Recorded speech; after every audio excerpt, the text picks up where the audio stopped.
vehicle, new or used, and a tax credit for up to $7,500 if those vehicles were made in America. Its investment in environmental justice is real.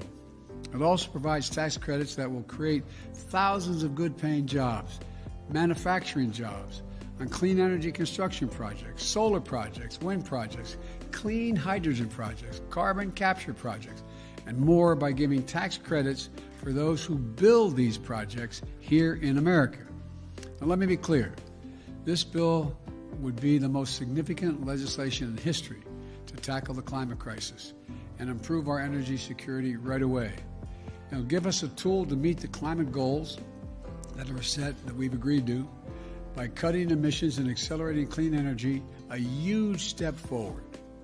Fourth, this bill requires the largest corporations to begin to pay toward their fair share in taxes by putting in place a 15% corporate minimum tax. Now, I know you've never heard me say this before.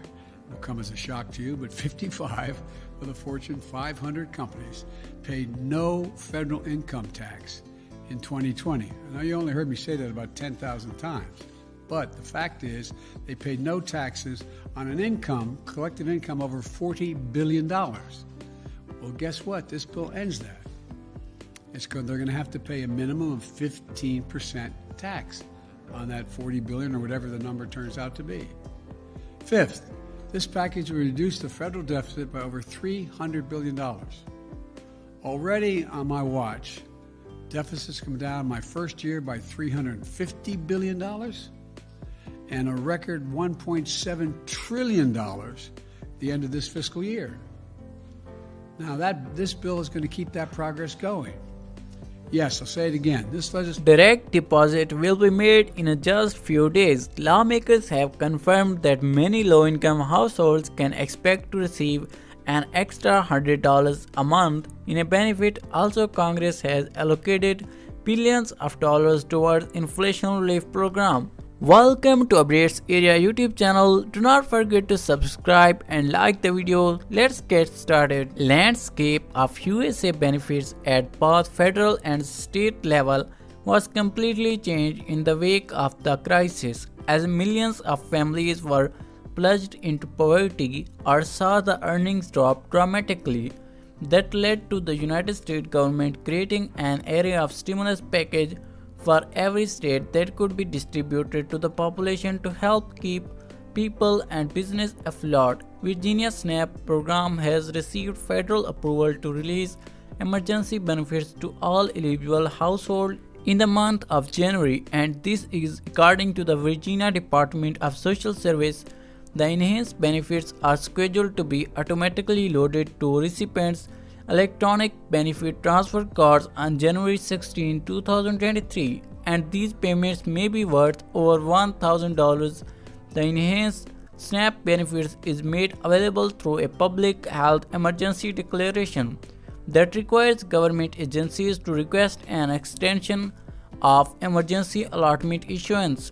On a month-to-month basis, Texas Governor George Abbott has also announced that the Texas Health and the Human Service Commission is providing more than $344 million in emergency SNAP food benefits for the month of January. The allotments are expected to help about 1.6 million Texas households. Governor George Abbott has recently told reporters, "As we enter the new year, we are proud to continue supporting Texans through the extension of emergency SNAP benefits. Texans across the state will be able to access healthy food to take care of their families and loved ones."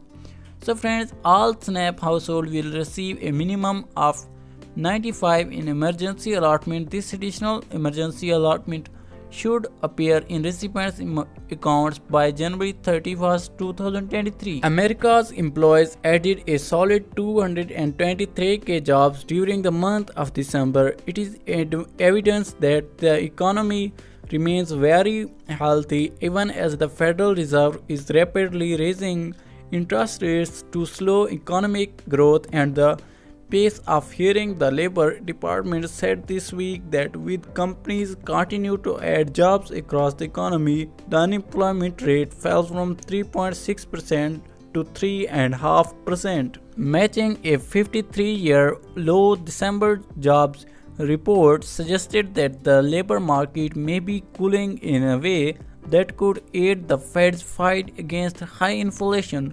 Last month's gain was the smallest in 2 years, and it extends a hiring slowdown that began last year. Average hourly pay growth is to its lowest pace in 16 months. That slowdown could reduce pressure on the employers to raise prices to offset their higher labor costs. Other recent data also points to cooling economy. A measure of business activity and services, including finance, restaurants, and transportation, contracted in December for the first time since 2020. A similar measure for manufacturing also shrunk last month. And near doubling of the mortgage rates this year has set home sales tumbling for 10 straight months. Many economists still foresees a recession in the second half of this year, a consequence of the Fed's succession of sharp rate hikes. The central bank's officials have projected that those increases will cause the unemployment rate to reach 4.6% by year's end. Though the Fed's higher rates have begun to cool inflation from its summer peak, they have also made mortgage, auto loans, and other consumer and business borrowing much more expensive. Fed Chair Jerome Powell has emphasized in recent remarks that consistently strong job growth, which can force employers to raise pay to find and keep workers, can perpetuate inflation. This is because companies often raise prices to pass on their higher labor costs to their customers, and higher pay typically fuels more consumers spending, which can keep inflation elevated. So dear friends, what are your thoughts on this? Let me know in the comment section, and I will see you in the next one. Bye bye.